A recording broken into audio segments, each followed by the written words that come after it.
Hello, this is Lab 10, the RedBot Wall Following Challenge. I'm from Section 5, Group 14. This is Kiyoshi Dixon and Casey Hine. And the main objective of this lab was to program our RedBot to move parallel to a wall while keeping a constant distance from it using the IR sensor we were given. And the RedBot had to accomplish four main tests. So the first test was to follow along a straight wall as fast as possible.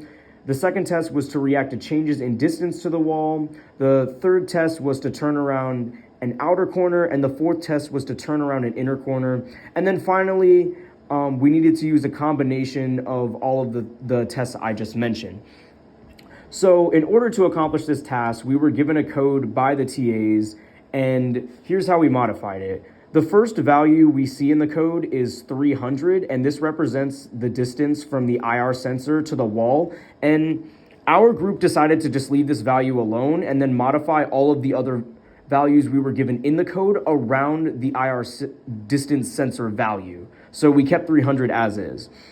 The next value is the KP value, and we noticed that the given KP value, which was 0.5, it allowed the RedBot to make too sharp of a turn. So we decided to decrease this value to 0.2 to give it more maneuverability and freedom to move. And then the initial base speed was 150, but since we thought this was too slow and we wanted our RedBot to accomplish all the tasks as quickly as possible, we increased this value to 255.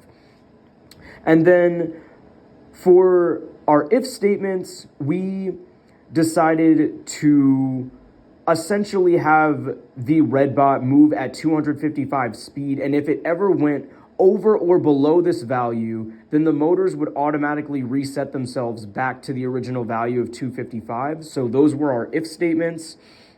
And then finally, the main part of our code that we wanted to implement was a delay of 20 milliseconds, which would essentially allow the RedBot to have time to decelerate and accelerate. So it doesn't like crash into the wall, and it essentially, again, gives more time for it to move and go around each individual wall.